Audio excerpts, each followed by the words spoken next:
Assalamu alaikum. Get to know your Lord. First part of the Right Belief series by Sheikh Karim Abu Zaid.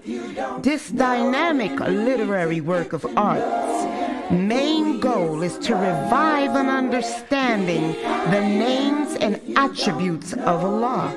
And understanding the name and attributes of Allah will elevate our faith, strengthen us, and keep us steadfast.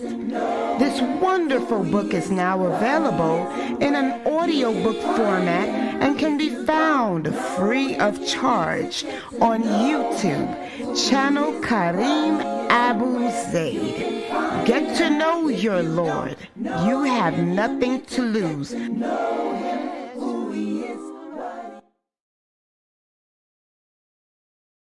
Be mindful of Allah. He speaks of all things. He speaks of the women and children. Doesn't leave out anything. Leave out anything. The rights of women, children, and society. Assalamu alaikum. Sunnahfollowers presents a new class taught by Dr. Ibrahim Jamali. The rights of women and children in Islam, defined by Surah and Nisa. Streaming on all major platforms every Saturday at 9 p.m. Eastern, right here on Sunnahfollowers.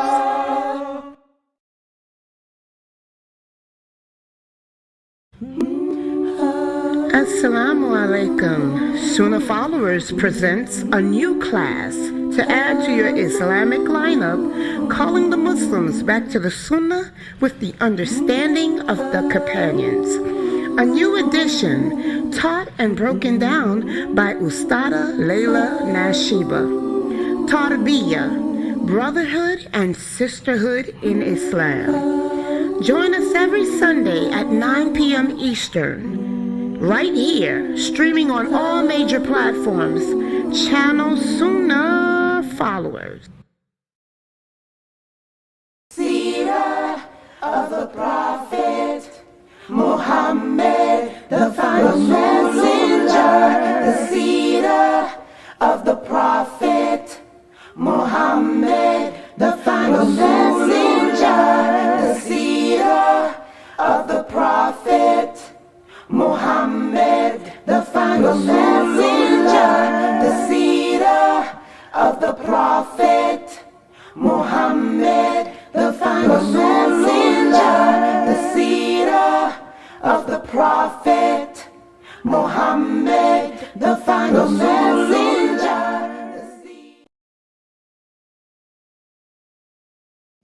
Oh, living in this dunya to the believer is a prison. Living in this dunya to the believer is a prison. Living in this dunya to the believer is a prison.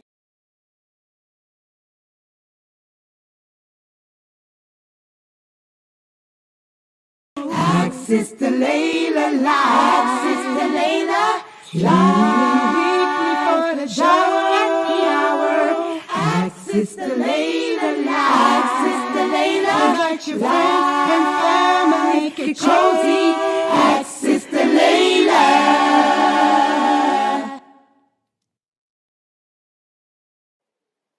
You will make it through. The fitrah is awake in you. With Quran and Sunnah by your side, here's a place where it will thrive. You will make it through. You will make it through. The fitrah is awake in you. With Quran and Sunnah on his side, here's a place where it will thrive. You will make it through.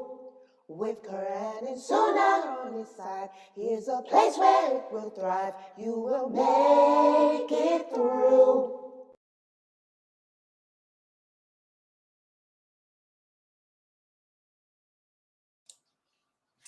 Okay. Ina alhamdulillah wa salat wa salam ala wa rasulullah. I hope you guys can hear me. Can you guys hear me on the YouTube and other social platforms since they've changed the streaming program? I want to make sure. Oh, good. You good. know, Okay, alhamdulillah, mashallah. Oh, wait a minute. I'm trying to get my little captions up and they moved everything. Wait a minute. Hold on. I want to put the book. Where's the captions for the book? Here it is. Okay, there. Yeah, alhamdulillah. Alhamdulillah. This is our Aqidah class, which is held every day at 6. I'm sorry, I know we're late today, but I did have a special request. You know, I told you guys, I find it very, well, not really shocking. I'm not shocked as a daya. I know the nature of women, and as a woman, I know the nature of women. But it seems like my followers are climbing and climbing in regards to men. I have only 25%. Only 25 of the people that watch me and join here are women, even though my dawah is targeted towards the women in Islam. And it's not a surprise. And those 25 women are my students. I always tell y'all, I ain't got but 25 students. Those, and they all female. There they are. Those my 25%. The other 70% of the people that follow me and listen to me are men, and from all different parts of the world. And I have a lot of brothers here who are also brothers of the dawah. You know, they are like myself, daya, duat, as they call them. They call themselves duat or whatever. You know, I ain't into that Arabic stuff. Y'all know it. But there are people who, you know, try to call to Islam and its truthfulness, with the understanding of the companions, which is a rare thing today. It's one of the signs of the last hour. You know, Islam will become strange, and the Sunnah will become abandoned, replaced with fatwa, which means people's opinion, and that's already happening. So it's not a mystery that most of my followers are men. You know, and like I said, although my dawah is geared towards the women and will remain geared towards the women. That's why I'm always telling you, sisters, you need to get it together, whether you listen or not. But subhanallah, a couple of the brothers emailed me asking me to be a little late because it's Juma for them, and a couple of them have to do khutbahs and go to the mosque and all that stuff. So alhamdulillah, I know I'm late today, but it serves to the benefit of a lot of other brothers, you know, subhanallah, who like to tune in to my classes and listen. And I got some sisters too who go to participate in Juma. So alhamdulillah. So with that said, I want to remind everybody too that tonight, since this is Friday, we also have the Call In and Ask Sister Laila live show, my show tonight, whereas you can call, you can join and ask your questions about Islam. Or you can call in, but most people don't call in. In fact, the phones never ring. You know, we get people that come here and ask live. That's at 9 p.m. Eastern Standard Time. So remember, any questions that you sisters have about Islam, no matter what it is. Oh yeah, we talk about that too, sister. One of the sisters here say, what about sex? It's all about sex, baby. This dun, dun, dun, dun, dun, dun, dun, dun, dun. Y'all remember that? Let's talk about it. Yeah, you can talk about that too, because a lot of Muslim women got a problem with that. Yeah, so yeah, no matter what your question is, bring it here. You know, we'll talk about it. Let's talk about it. Don't get it twisted. Hashtag it. So yeah, any questions you guys have about anything relating to Islam, and sex is a part of Islam, you know, let's talk about it. You know, bring it here. Long as you talk about it with me, if you're a woman. Don't talk about it with no brother. Okay? And vice versa. Let's keep it real. All right. The brothers here laughing at me. They say, Laila, you are funny. Yeah, alhamdulillah. You got to put some humor into it. Life is, rough. But yes, the Q&A show is at 9 p.m. Eastern Standard Time. Make sure you guys share that on your social media platforms. Any questions that the sisters have about Islam, bring them here.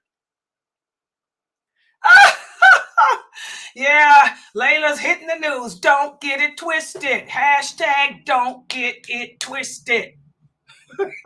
And hashtag let's talk about it. Those are my two little quotes. But because that's unfortunately, guys, Muslims do have it twisted today. The religion is strange. The religion is twisted.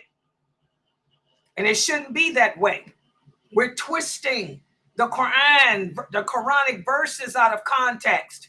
We're twisting the hadiths out of context. So that's why we say don't get it twisted. Yeah, the brothers in Philly, by the way, and I got some brothers in here right now from Philly. Those some of the brothers that asked me to be late. Keeping it real. That's right. We got some brothers from Philly. They know what's up.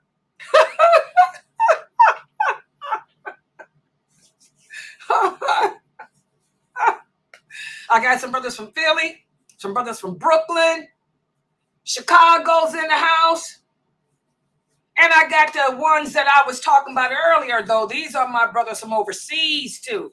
I got a lot of the brothers that are into the dawah like me in the United Arab Emirates, Kuwait, Egypt.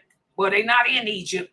They're Egyptian, a few of them, but they're not living in Egypt. They're living in the Emirates or they're living in Kuwait because Egypt is kind of corrupt right about now. Yeah, but I got my brothers from Philly in the house. They always in here. Yeah, they know our community, Yeah, alhamdulillah. All right, so let's get started. Okay, everybody's in. Yeah, I'm looking to see. I got the people here that want me to wait. Alhamdulillah, for this class, this is the book written by Sheikh Karim Abu Zayd, Diluting, Wal bara. Diluting, Wal bara. And again, go to Amazon. There it is in the ticker there, Amazon. Go to Amazon and purchase the book. It's called Diluting, Wal bara, written by Sheikh Karim Abu Zayd.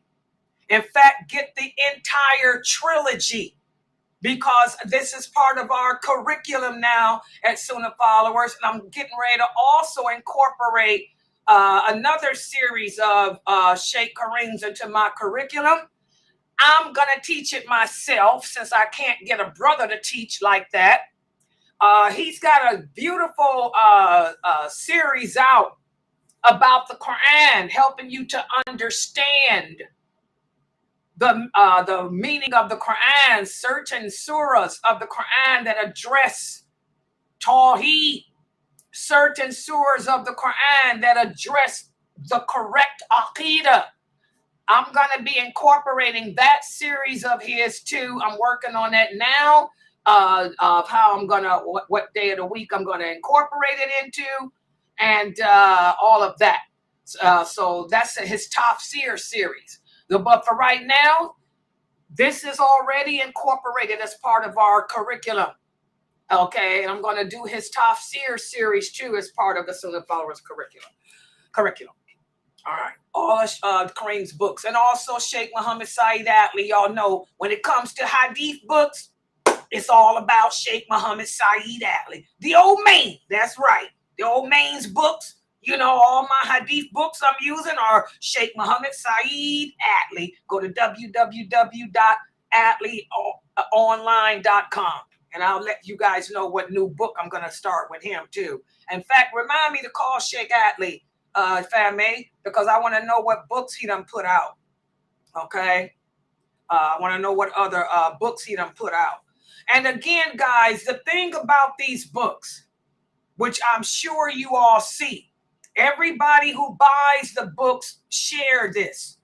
You cannot buy these books and read them on your own and think you're going to walk away understanding what the books are saying, because you're not. You're going to have to learn what the books mean. from a person of knowledge such as this woman. Assalamu alaikum. Who is that? Who is that? Assalamu alaikum. Ana Muhammad.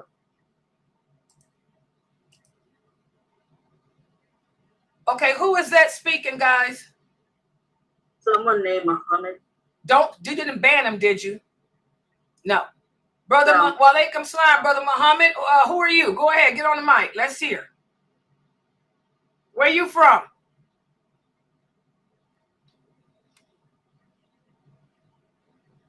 You got nothing to say now? Go ahead.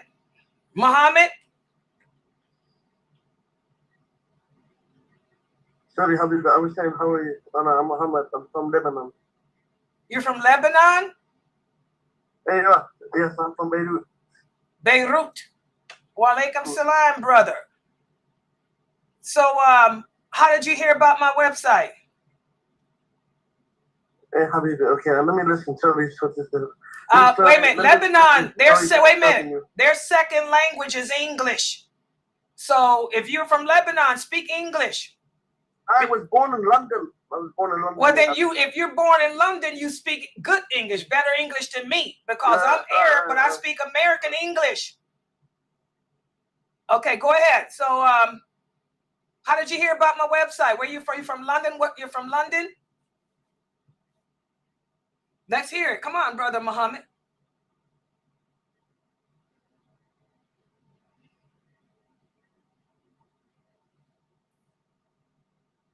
Brother Muhammad.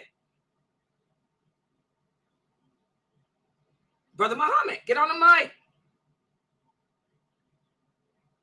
I know, Sheikh. Yeah. Brother Muhammad, why aren't you speaking?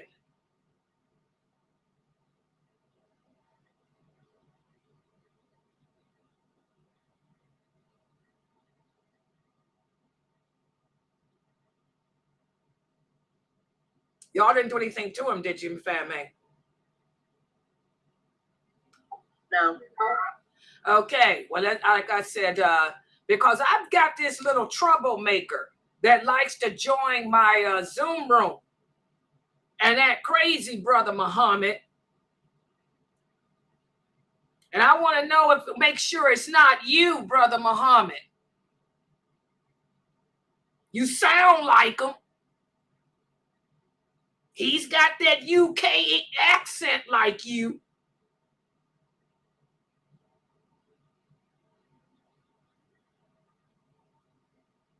All right. Keep your eyes on Muhammad, family. Don't take your eye off of him. And by the way, guys, for those of you who joined our class on the signs of the last hour, Allah sends examples here to our website so you guys can really see that those signs of the last hour are already here. You know, that they're really happening. And that's always been the case. My website's been around since 1986, and Allah has kept it on the air for a reason. Okay? Because he shows you, you know, how the Muslims will attack each other, how the Muslims will stand in the way of the dawah themselves, how the Muslims will sit around blaming everyone for what Allah causes to happen to them, except blaming themselves because of how we've deviated away from the Quran and the Sunnah. But anyway, let's just get back to the class, and we'll keep our eye on you, Brother Muhammad. And by the way, the brothers here say they're here to keep their eye on you too. I don't know what they're going to do, but one of the brothers here say your voice sounds familiar. Anyway, let's get to it, guys. We've been speaking about the importance of educating the Muslim youth of the correct principles of Islam, the importance of teaching the youth of our nation the true meaning of La ilaha illallah, Muhammadur Rasulullah, which also includes the principles, the principles of Wal bara. This is what this chapter has been focusing on in the book written by Sheikh Karim Abu Zaid. And like I was saying earlier, you cannot teach yourself this book. You can go out and buy the book, but you're gonna have to learn from a person of knowledge such as myself. Otherwise, you're gonna be lost, because that's the way Islam is. The Prophet Muhammad sallallahu alaihi wasallam said, anyone with common sense. Laila Nasheeba, I'm going, okay? Have a nice day. Oh, you going? Okay, wa alaikum salam, and may Allah be with you, bro.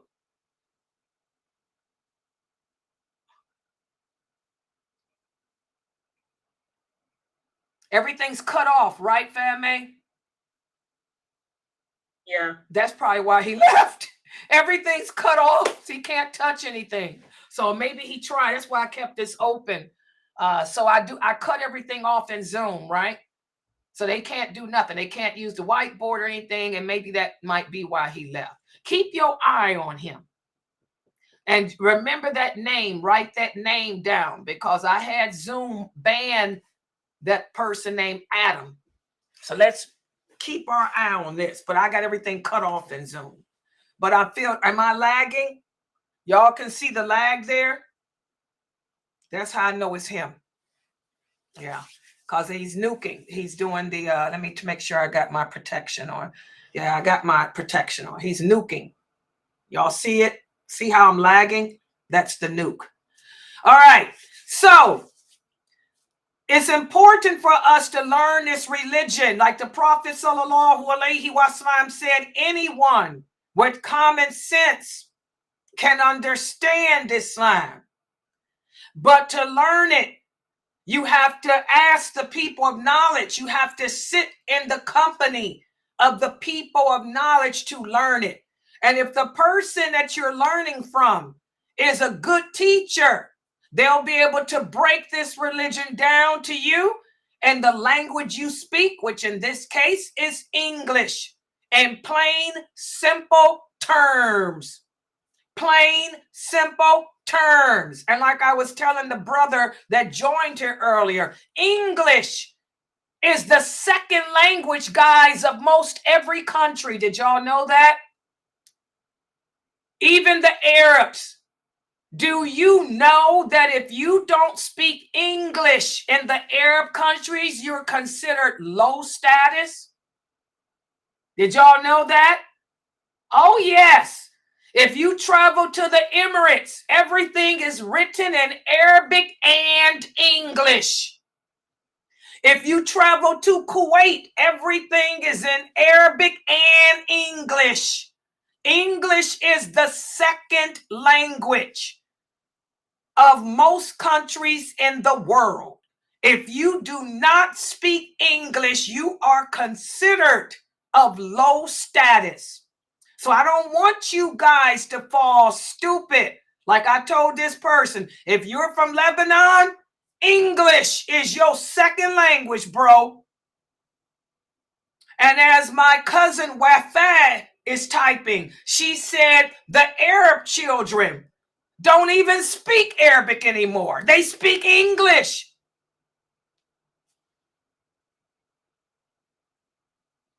So don't get it twisted.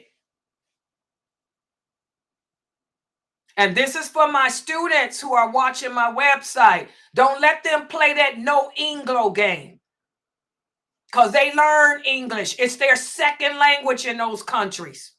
Second language. Even in Egypt, Inglo. Okay?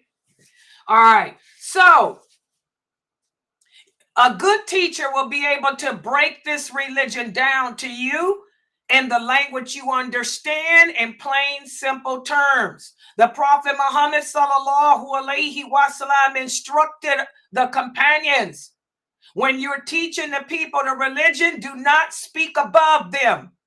In other words, don't speak on a level that they don't understand. and do not speak beneath them. In other words, don't demean them. Okay? We are a religion of balance, even in our dawah, even in our communication. And that's why it's important. And this is what Sheikh Kareem emphasizes in this chapter of the book. This is why it's important that we not only obtain knowledge of our religion, but it is important to obtain a secular education too. As Muslims, we learn our religion. That's first and foremost, but we have to also have knowledge of the world around us. The Prophet sallallahu alaihi wasallam said one of the characteristics of the believer is the believer is distinct. That means we stand out above other people. All right? How can you be distinct if you don't know English? When English is the language of the superpower. How can you be distinct if you don't know how to read and write? How can you be distinct if you don't understand how the world evolves? You'll understand? So this chapter of the book, we're speaking on the importance of education. And I have 3 questions from the last day that we met that I want to ask, and I want you guys to give me educated answers.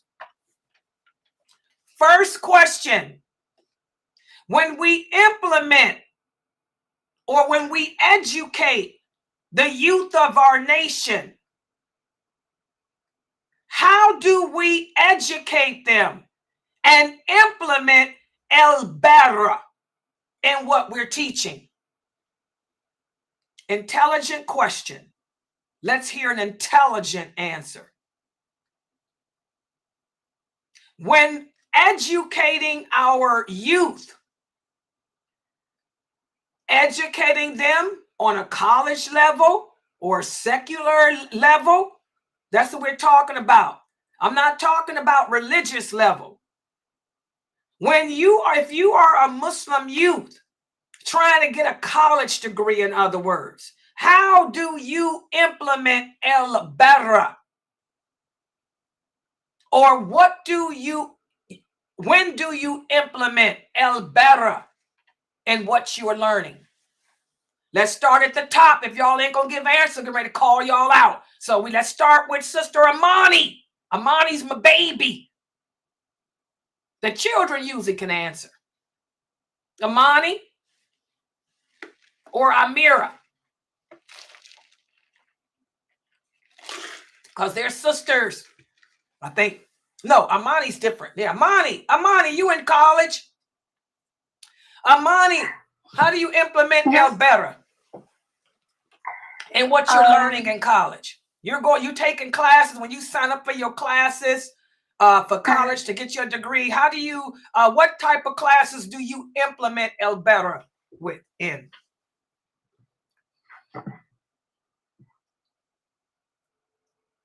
My baby. Okay. Do you all remember what Wal bara refers to? Wal bara means distancing. So in other words, what type of college classes do you distance yourself from? What type of college classes do you avoid? Go ahead. So there's not a specific class, but they do have like lots of meetings and organizations that may promote like LGBT type of stuff. So stuff like that, or certain gatherings I just don't go to because I know I'm Muslim. Ain't trying to deal with that. MashaAllah. Y'all see how my babies always know the answer. Isn't that Fatima Kaim's daughter? Yeah. That's what I'm talking about. That's 4th generation Muslim here in America, or 3rd. Yes, you 3rd generation Muslim. Hello. Y'all hear her answer? Because grandpapa's over there in Indonesia. Alhamdulillah. Yeah. Alhamdulillah. Looking for number 3 yet? Oh, joke. Tell grandpapa, let me know if he's looking for number 3. That's Imam Latif's community. Y'all know. Out of New York City. Imam Abdul Latif. Okay. Yes, did y'all hear what she said? So how would you implement Al bara when seeking education and your college degree? Like she said, she's going to school to get her degree because, again, she's a Muslim woman. She's going to be distinct. She's not going to allow any non-Muslim woman to stand out over her. She's not going to allow them to be more educated than her, but she knows what to avoid. She's going to avoid being a part of organizations that contradict La ilaha illallah and Wal bara. She's going to avoid gatherings, you know, having male partners and male group partners and stuff. Good job, Amani. Who else would like to share? Give me another example of implementing Al bara in seeking education, when seeking education. Anyone else? She started you guys off.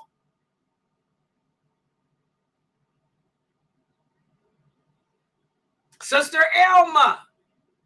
I'm going down the list. Sister Elma. Go ahead, baby. For me? Oh, Norton. Okay, for me, since I am in college, there are certain classes that I do avoid, such as gender classes. We have a bunch of those.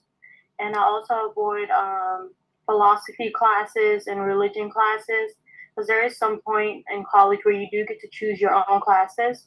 And then also, I avoid those classes because they lead to arguments and stuff. I also avoid being in groups such as, they're called sororities, which is like the alpha, dalpha people and stuff like that. I see a lot of Muslims join that stuff. I also avoid being in, when we have like group projects, I always try to choose a group project where it involves either just females only, or, you know, it's a mixture of men or female. I don't usually, like, some people get to choose their group, but I don't tend to go for like men groups when I do projects. So yeah. MashaAllah, do you guys get it? Good job. Good answers from my youth here, my Sunnah followers youth. You know, this is what I was telling Dr. Asim. You know, by the way, make sure everybody is here. Make sure that everyone is here tomorrow at 4 p.m. for Dr. Asim's class. He's going to be speaking about, he's going to repeat last week's lecture or his last week's class on the status of women in Islam. And that's what he said, that he's repeating it because he's got a couple of complaints from a couple of sisters here that said that they didn't understand. They still are confused and don't know what their role is as a woman, what their rights are as a mother, or how to be a woman. I don't understand who these people are, because that's all I teach here. My kids understand, my students understand that, but we're repeating that class again tomorrow for those of you who are confused. Okay? Every woman should know her role, her rights. Every woman should know when to disassociate. Like these young girls are saying, they go to college. We can go to college. We can work too. But you got to know when to apply El bara, what to distance yourself from. I work, but I don't take part in their going out to dinner with them and interacting with them off the job. I disconnect from that. I disconnect from holidays. I disconnect from their celebrations. We work as a team, as co-workers. But when it comes to a personal thing, we disassociate. That's El bara. Same with school. We go to school to get a degree. But any classes dealing with religion and things that will compromise my Islamic commitment to Allah, to the Prophet, and to this deen, I'm disconnecting. I didn't take any religion classes either. I did take a couple of philosophy classes, but I took, you know what I took? Deductive logic. Hardest class in my life.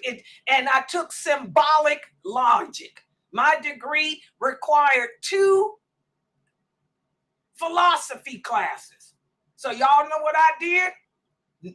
Symbolic knowledge and logic. And I failed it with a D. I mean, I passed it with a D. It was taking logic and putting it in numerical value. That was the hardest class I ever took in my life. The other one was deductive logic. I got an A because that was easy. I can deduct things easily. Okay? Symbolic logic was hard. But all that other stuff, the philosophies dealing with man's existence and man's purpose, I didn't take none of that garbage. Because I don't need no Kaffir to tell me what my purpose is. So I disconnect, disassociate. Good job. Any other examples as to how we would implement Wal bara when seeking education? Any other examples? Good job. What about this? Second question. How do you implement Wal bara? Wal bara when seeking education? Who can give me some examples of how you implement Wal bara? First of all, what does Wal bara refer to? When I say Wal bara in education, what am I saying in plain English? Anyone? Fatima. Moving down the list. Fatima. When I say implement Wal bara when seeking education, what am I referring to, Fatima? Hurry up, come on. I'm sorry, what did you say? I'm sorry, I was away from the phone. I was away from it, I'm sorry. What's this new name you got? It's Fatima, M.A. Who's Listen in M.A.? action. Listen in action. Oh, girl. Okay. What did you say, Sister Laila? Can you? I thought you was one of the kids. You ain't got the answer, baby. Hang up. Go back to your phone. Okay. I thought you was one of the kids. Hold on. I'm trying to get the kids to answer. M.A. Only M.A. I know is M.A.S. And he ain't never missing in action. Joke. All right.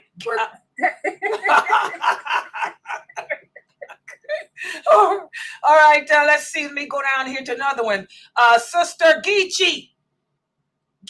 Oh, I'm here. Go ahead, baby. I would say anything that's beneficial for a Muslim like me that could help me out in my education, not only for myself. But can you give us example? That's the okay, question. For nursing, like healthcare, it could be beneficial for me, and I could also be using that to help somebody, another Muslim, possibly in the masjid or outside of it, and it could run in any organization. So I see it as something beneficial not only for myself, but other people around me in my community, in my masjid, that I could also help them too.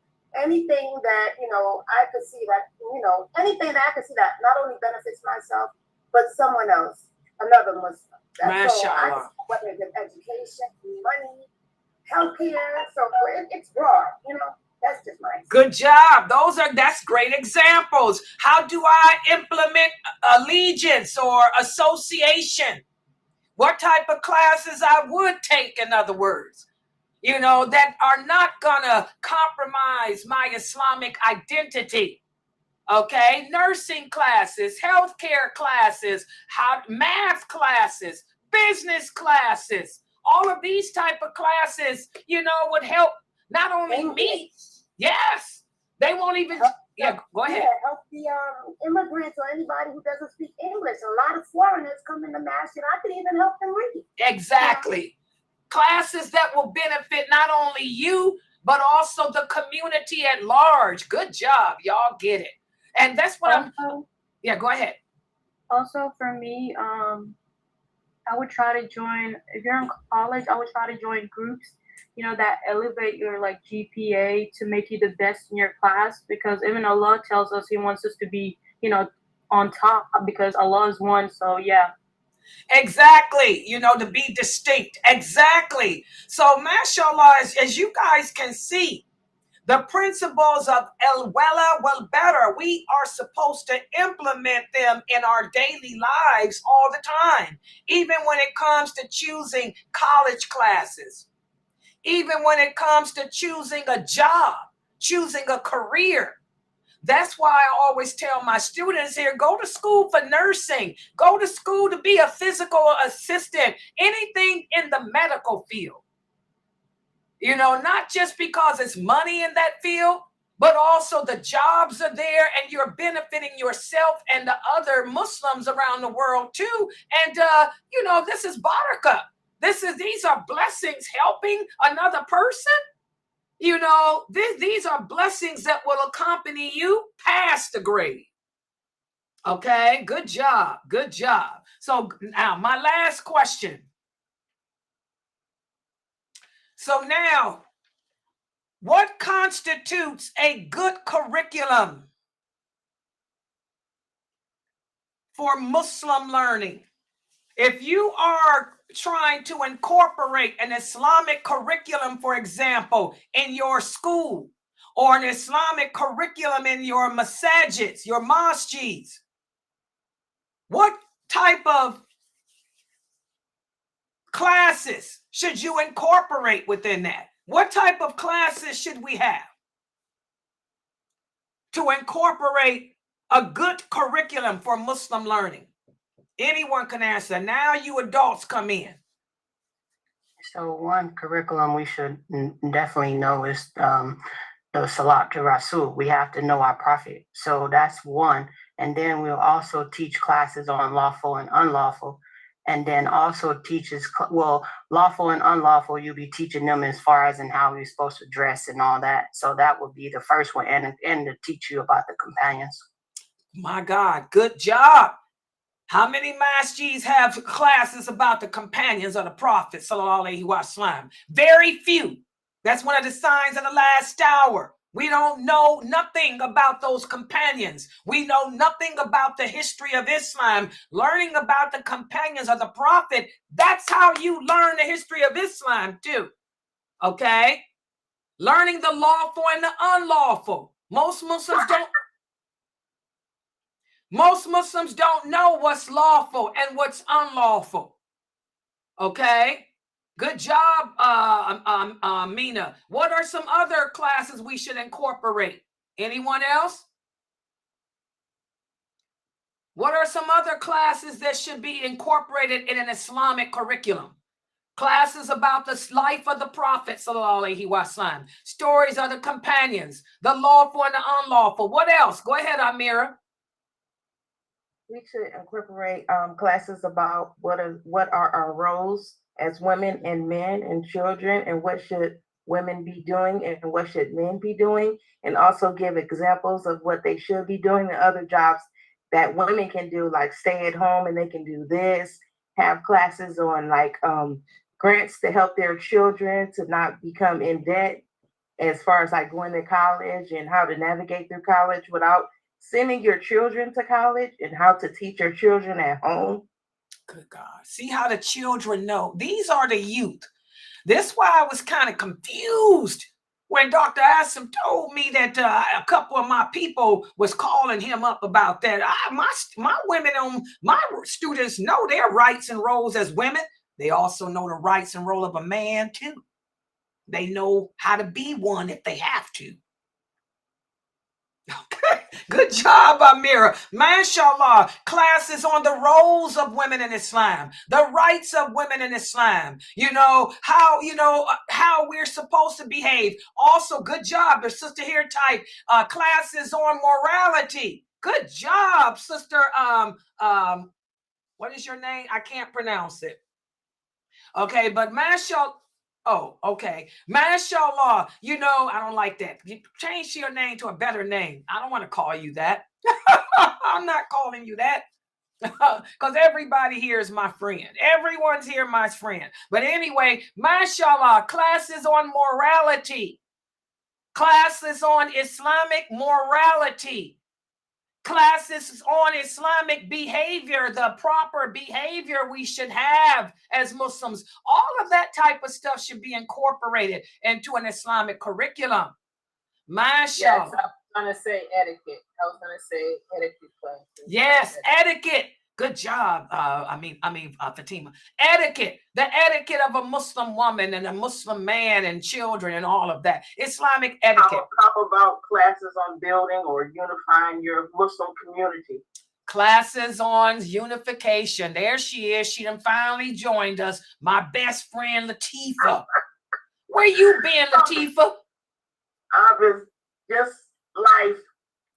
Girl, yo, that's Ayub look just like Abid, girl. That picture of you and Ayub at the Eid, he looked just like his daddy. Alhamdulillah, he does.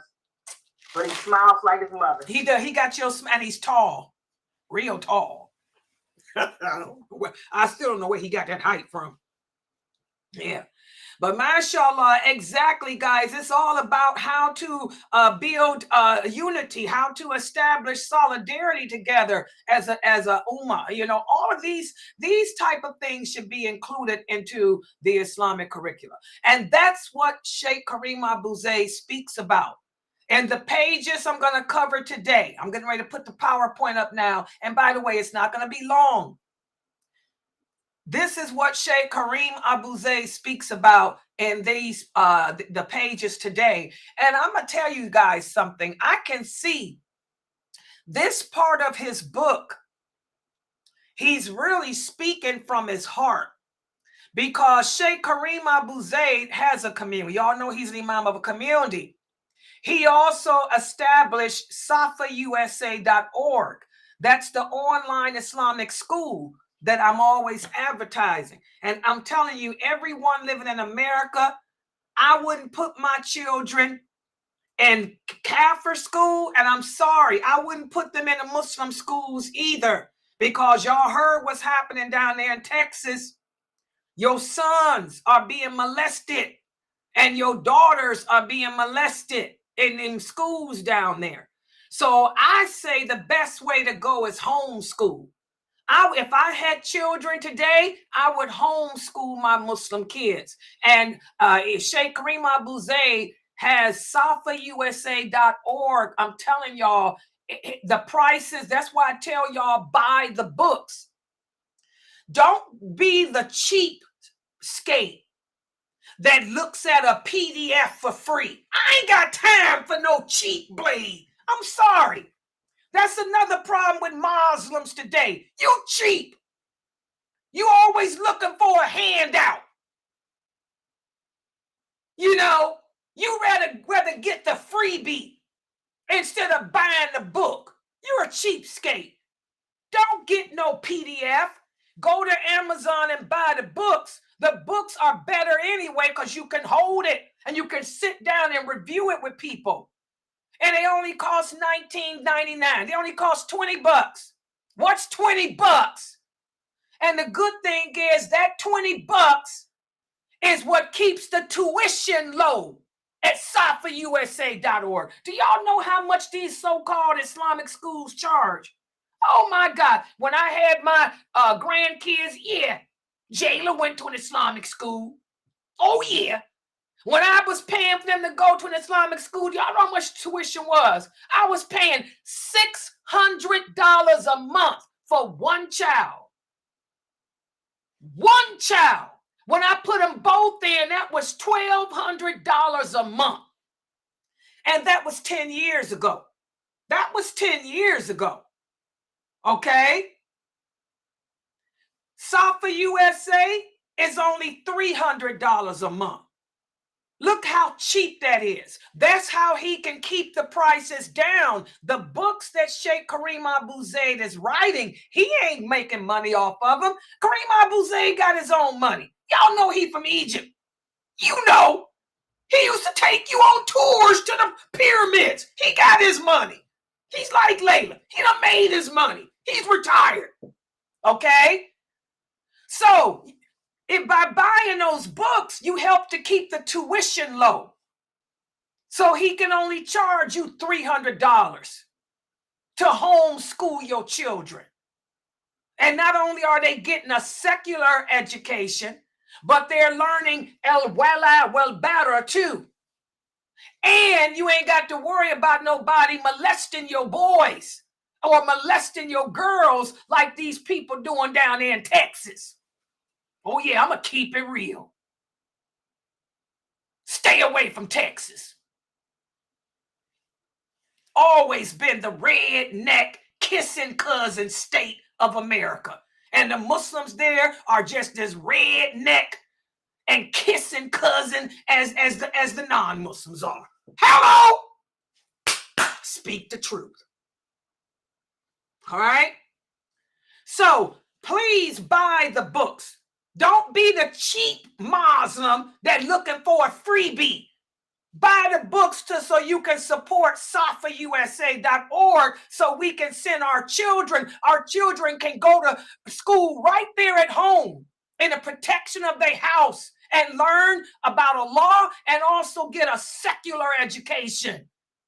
Protected from the filth that hoovers around out there in the world, that hide up under Islam. Oh yeah. Sign of the times. Purple rain. Okay.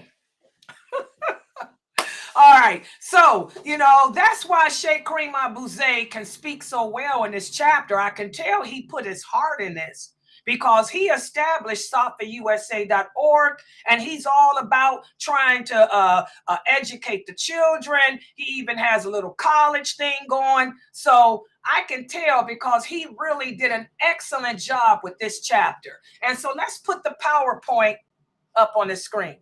Okay, let me put it up. I had that open. Y'all can see all the people in my Zoom room. I had that open so I could see what that brother Muhammad was doing. Yeah, because he's been trying to hack forever. All right, but let me put this down now and share the screen.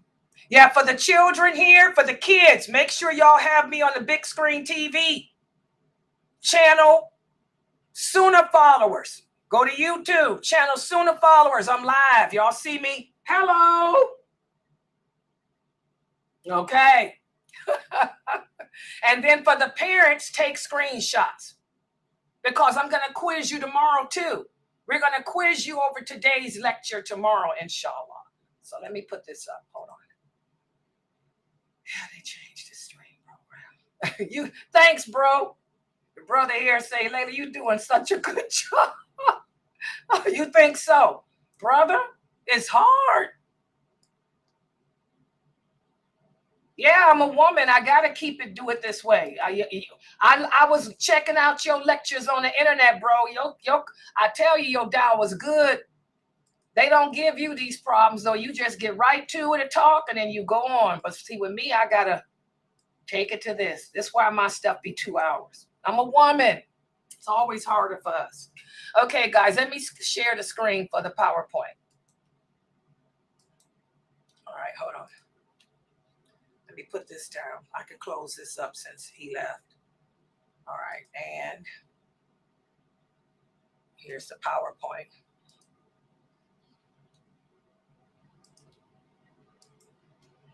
It's nice to get a compliment from the bros. Yeah, it's nice to have a compliment from the bros. The broskies. Okay, here we go. Y'all see that? That brother in Amina, that brother in Philadelphia you was talking about, he's in here. He's the one telling me good job.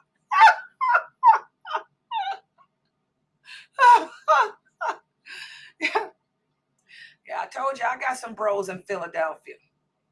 All right. Can y'all see this? Everybody can see? All right. Here we go. Okay. Today we're going to continue with pages 291 and 295. We're going to speak about the importance and the need of education for our Muslim youth. Okay? Yes. Okay, good.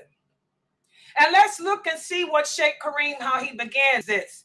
Sheikh Kareem said, he reminds us, he says, as believers, as we navigate the terrain of education, Wal bara emerges as a great compass for us, just like we did in the quiz today.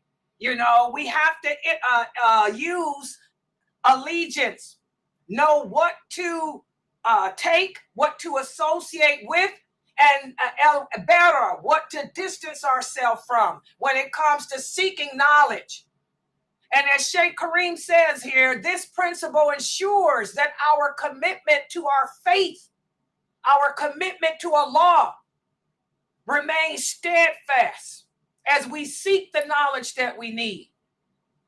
We have to implement el bara, as Sister Norto said in her answer, so we don't fall victim to the other ideologies out there that contradict La ilaha illallah, Muhammadur Rasulullah. So, seeking knowledge is important. It shouldn't just be for a well-paying job, but also for social prestige. Because as Sister Amira said, as Muslims, we're supposed to be the best. We're supposed to stand out over the non-Muslims. We don't want to be looked at as people who are ignorant of life. So seeking education is not just about mastering subjects like mathematics and science and language to earn a living, but it's also about seeking knowledge of the culture, knowledge of society, knowledge of the world that we can pass on to other generations. Remember, guys, how can you save yourself from the hellfire if you don't know what's out there that can take you to hell? Y'all understand that? Your children have to know the dangers out there so they can know how to avoid them. All right? So, education plays a great role for us as Muslims. It helps to develop our character. It helps to develop our integrity. And also, we have to know how to communicate. That's what I'm a stickler for. My degree is in communication. I am a communication specialist. Okay? We have to know how to express ourselves, because this is one of the signs of the last hour. One of the signs of the last hour is that the people of the Sunnah, will not be able to express themselves well. But the innovators, they are very elaborate. They can speak languages and they can play around with big words. So we have to educate ourselves. And also by educating ourselves, it also becomes a way of preparing us to be able to live in the world and make contributions to this world. It also helps us, as Sister Latifa said, to develop tarbiyah. What is tarbiyah? That means to nurture the brotherhood and the sisterhood amongst us in our communities, to bring us closer together on an intellectual, a spiritual, and a social platform. All right? So, to gain a deeper understanding of education's potential, what Sheikh Kareem Abu Zayd did in these pages here is he's shown us how, through history. Remember, we have to know the history, man. You can tell he's Egyptian like Layla, because he's big on the history, just like I am. Subhanallah. If you look at the history of the world, you can see instances where education helped to form and transform society. For example, from the 8th to the 13th centuries, do you guys know that from the 8th through the 13th centuries, this was known in the world as the Islamic Golden Age? Everybody has their golden age. The Greeks, they have their golden age. The Romans, they have their golden age. Well, we Muslims have our golden age too. It was from the 8th century to the 13th century. Cities like Baghdad, Cordoba, and Cairo, these are the three cities that many scholars came from. And I want the women in my website to pay attention, especially the sister that contacted Dr. Asim, telling him that she's confused about her femininity and womanhood. Well, pay attention so you don't be confused, so you can get up in here and answer and contribute in his class tomorrow. Because like I say, I'm always talking about it, okay? In cities like Baghdad, Cordoba, and Cairo, scholars advanced. And there were female scholars too, Islamic female scholars too. I've told you guys that Aisha, radiallahu anha, Aisha had 300 students.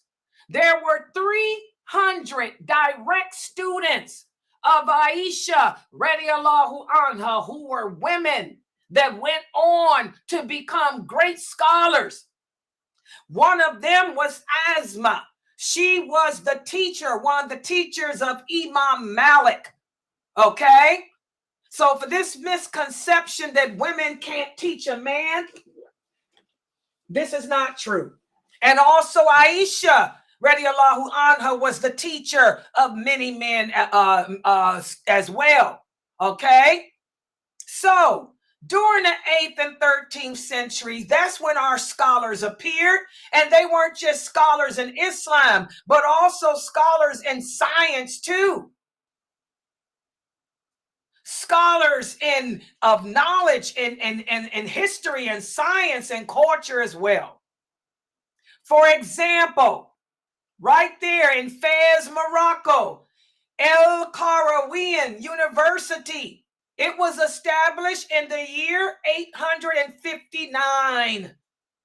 This was a pioneer institution that merged religious education with scientific discipline. And it fostered students who would end up contributing to their communities. Okay? And amongst them were women as well. Also in the year 965 through 1040, Ibn el-Haytham. This was another university. And this was another scientist who came from a university. He was a renowned scientist whose work was intrinsically tied to ethical contemplation. Okay? And he did that to help people who were converting, because during this era, people were converting from Christianity to Islam. So he was doing this to try to help them to comprehend Allah's creation and how Islam and knowing about Allah helps you to grow spiritually and ethically. So education is very important for us as Muslims, not just Islamic education, but secular education too. It's just that, as the Prophet Muhammad sallallahu alaihi wasallam said, each generation of people will become worse than the previous. And the things that the previous generation took seriously, the ones replacing them do not. We have people today that are more concerned with making money instead of learning the deen. Whereas back in those days, those scholars learned the deen first. They put Allah first and foremost. And then they incorporated secular education. Now it's different. Modern education has undoubtedly made remarkable strides due to technology, but the emphasis is taken off of Islam and instead is placed on just the worldly knowledge. That's the difference. We need to get back to being like those early companions were, and like the men and women were that came after them. You know, they combined secular knowledge with Islam. They did not sit there and choose secular knowledge over Islam. And that's what we need to get back to. Remember, guys, back in those days, 8th century, the 9th century, the 10th century, even the 7th, I would say it all began in the 7th century. From the 7th century on, you know, when they learned about technology and worldly things, they always incorporated Islamic morality. They always incorporated Islamic ethics into what they learned. Okay? Even the non-Muslims did that. When the Greeks had their heyday and the Roman and Persians had their heyday, they also incorporated moral and ethical education into their curriculum. But unfortunately, the 20th century, we're not doing that. And this is what the rest of this chapter is going to focus on. And that's why I say I can tell that Kareem Abu Zayd put his heart into this, because the rest of this chapter focuses on how we deviated, how we lost the focus.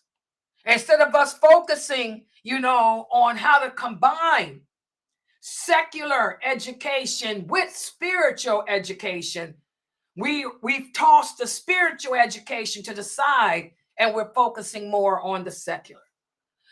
So I'm going to stop right here.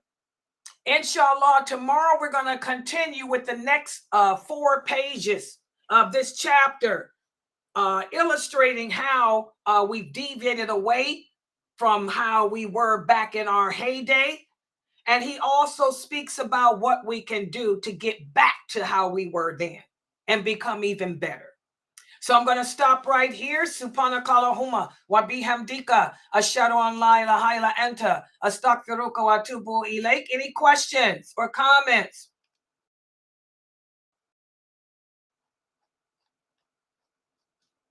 Oh, okay. Brother here's asking me. Yeah, his books are on Amazon.com. Yeah, I know. I was looking at you. Like I said, I know that you're teaching well better too. I notice, Aki, like I said, I watch your dawah. I look at your shorts all the time. You got some good shorts out there. You're using Abdul Wahhab's book. Yeah. This is Sheikh Kareem Abu Zayd. He has a whole trilogy of them. Yeah, I know you know him. Yeah. I know. Yeah, this is his trilogy. Yeah, the books that you're teaching from Abdul Wahhab, I know. Yeah, but I like this better because this is a 3-book series, and Kareem breaks it down, man. The first book is Get to Know Your Lord, and that book, he breaks down what La ilaha illallah truly means. He talks about Allah's names. He also talks about what it means to believe in the angels, what it means to believe in the prophets of Allah. If you brothers would stop all that fighting, I mean, I'm just going to get real, brother. Do I have your permission to get real?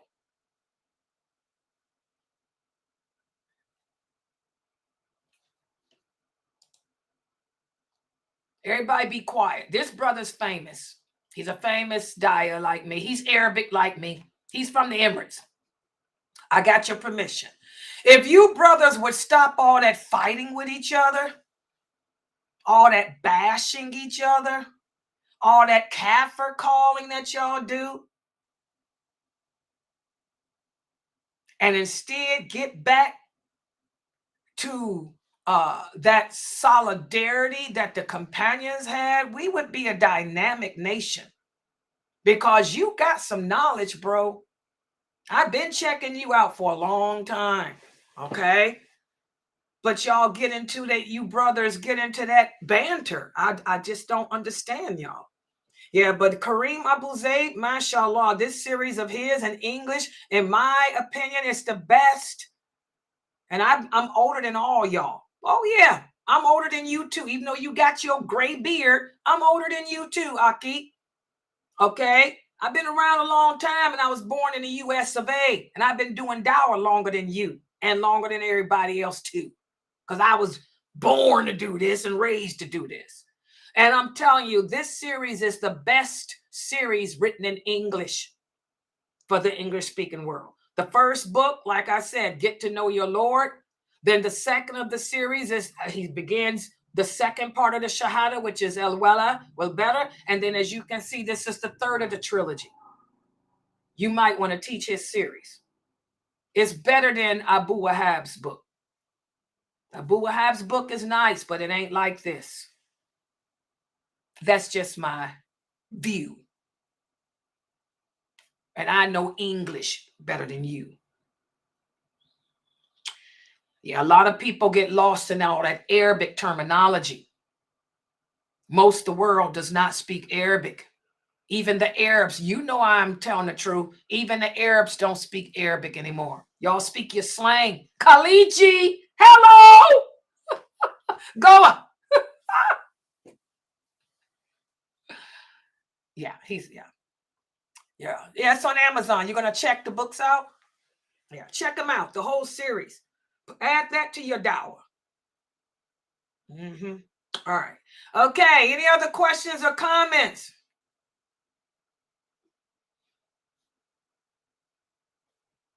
All right, my Q&A show, the Call In and Ask Sister Laila live show will be at 9 p.m. Eastern Standard Time. It might be, I'll say 9:15, because give me a chance to make salat. You know, I have to pray. My grib comes in around 9:15 or something. Yeah, but 9:15 would be my Q&A. I'll log back in then, okay? Brother, if I had you on here as a guest, do you know the internet would fall? You're a pretty famous brother.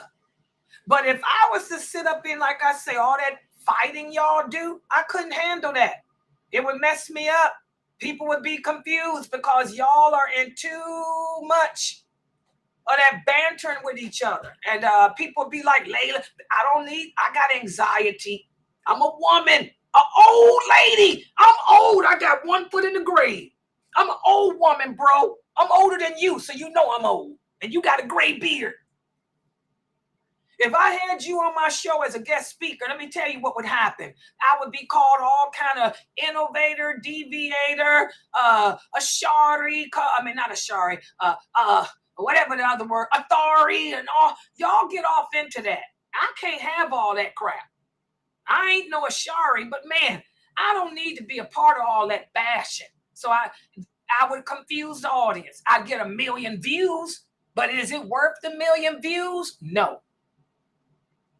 I can't deal with that fitting. I'm too anxiety. I'm a woman. I wasn't created for that. I can't handle the female drama here. I got female drama in my website. I can't handle female drama plus male drama. Y'all got too much drama going on over there in the Emirates. Over there in the Emirates, too much. Yeah. All right. So, but anyway, if you want to come in and watch my show, you can. But I can't bring you in here as no guest. No. Not now. No. Plus, I'm with Boss Daddy right now. Yeah, because of these books that he's pumping out, I'm with Boss Daddy right now. Because it's all about the dawah, the correct aqidah. That's what I'm a stickler for. I'm a stickler for the correct aqidah to the non-Arabic speaking world. And I got a lot of shahadas here, new shahadas. I ain't got time for that. And like I said, I ain't going to confuse my people. I'm with Boss Daddy right now. Call me Boss Lady. Yeah. But may Allah bless you. All right. Okay, I'm going to log out. I'll be back at 9. Subhanakallahumma wa bihamdika. Ashhadu an la ilaha illa